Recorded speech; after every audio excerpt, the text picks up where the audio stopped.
this chart is going to show you some of those examples of the receptors that I have just talked about in the previous video. And these are examples of non-encapsulated ones. So the location could be that they're exteroceptors, interoceptors, or proprioceptors. So that includes all three possible locations. The stimuli is that they could be temperature receptors, chemoreceptors, mechanoreceptors, or nociceptors. So there's quite a bit types of free nerve endings of sensory neurons. These are all essentially modified dendrites, which is basically what is shown right here. Modified free nerve endings are the epithelial tactile complexes, which are the Merkel cells and the discs. And you'll remember learning back in chapter 5 that these are found in the deepest part of the epithelium. So since they're in the skin, they are exteroceptors. Since they sense light pressure, they're mechanoreceptors. And you can see here that it says slowly adapting. That essentially means that they get used to the stimulus. And that's not something that all receptors do. So adaptations when the nervous system gets used to a stimulus and there's a decreased response to a continuous or unchanging stimulus in the receptor. So these are located in the basal layer of the epidermis. The hair follicle receptor obviously is around the base of the hair follicle itself, so it's also an exteroceptor. And it's activated by pressure, so it would be a mechanoreceptor. Encapsulated receptors are going to include things like the Meissner's corpuscle, which you also learned about in chapter 5. Almost all of these are mechanoreceptors, but they're encased in a connective tissue capsule. So again, this connective tissue capsule is the difference between unencapsulated and encapsulated.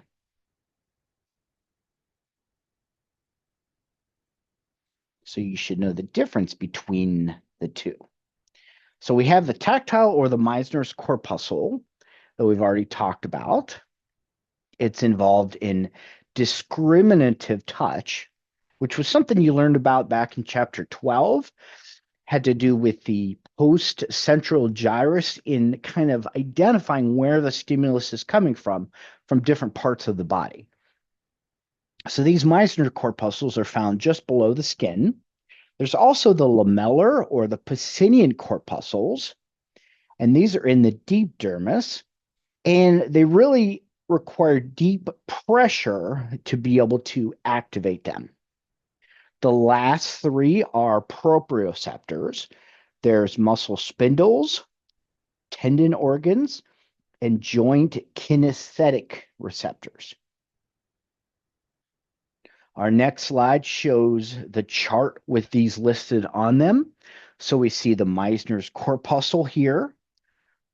Shown in this part of the table is the location, the classification by location and stimulus, the lamellar Pacinian corpuscles, the muscle spindles, tendon organs, and joint kinesthetic receptors.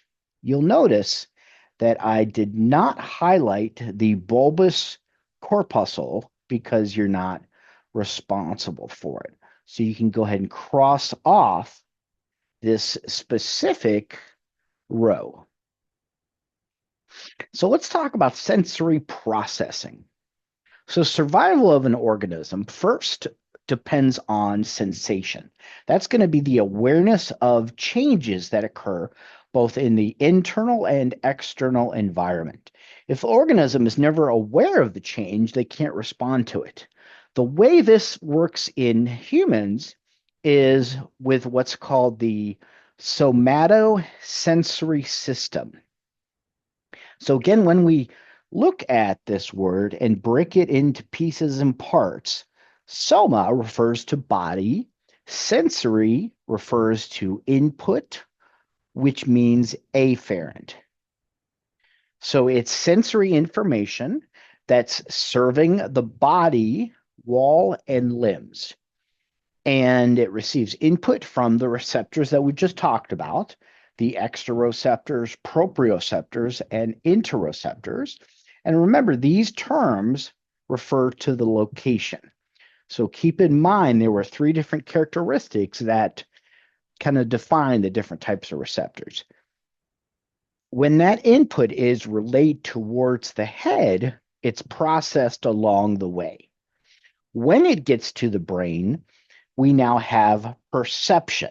And this is the conscious interpretation of those stimuli. Essentially, it's when it reaches the cerebrum, we can perceive it. Almost when it gets to the thalamus. Remember, the thalamus was the relay station of the brain for sensory input. So this is the general schematic for the organization of the somatosensory system. And you should be aware of what items go within each of these three levels. So I like to think of this as a ladder that begins at the receptor level and goes up to the brain. We have the receptor level first, which is where the sensory receptor is. And that's going to include things like free nerve endings, muscle spindle, joint kinesthetic receptors, just to name a few. And you know that there's other examples now. The second level is the circuit level, and these are the ascending pathways. We can also think of them as the ascending tracks that actually travel from the spinal cord up to higher parts of the nervous system. And they would include parts of the nervous system like the cerebellum, the thalamus, the reticular formation, pons, medulla, and spinal cord are all within that circuit level. Finally, the last highest level is the perceptual level, when our cortical areas can now process that information.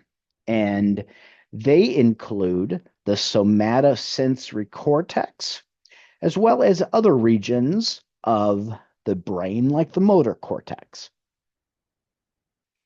So we're going to take a look at these different levels, starting with the processing that first begins at the receptor level.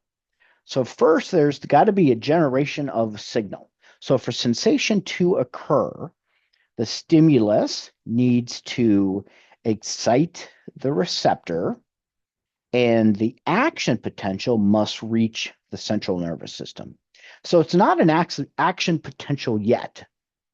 That stimulus needs to be applied wherever that receptor is. That's what's called the receptive field. But transduction occurs. Think of this as translation. There is a conversion of that stimulus into a graded potential called a generator potential, or a receptor potential if we're talking about special sense receptors. Either way, the graded potential must reach threshold, which leads to an action potential. And remember that that threshold is negative 55 millivolts. This slide is showing adaptation. And adaptation is basically getting used to a stimulus, to the presence of a constant stimulus. And some senses will adapt and others will not. But the receptor membranes themselves become less responsive, and that's when adaptation can occur. So the two types of receptors are either phasic receptors, which are fast adapting. So it would be things like receptors for pressure, touch, or smell. Smell is a great example of this because if you happen to be a medical student and you start day one working in a gross anatomy lab, the smell is very overwhelming. But after a couple weeks, you get used to the smell. So those are phasic receptors. Other types of receptors where they adapt slowly or not at all would be things like pain receptors and most proprioceptors. So you should know the general difference between phasic and tonic. So we've covered the receptor level. We're now at the second level, which is the circuit level. And these are sensory impulses that are received from the receptor and go to appropriate cortical regions. So the first order neuron goes from the receptor to the spinal reflexes, or the second order neurons. The second order transmit impulses to the third order sensory neurons. And then finally, the third order neuron goes from the thalamus to the somatosensory cortex. The final level is the processing level, which is the perception level. And this perception level can be further subdivided based on the type of sense.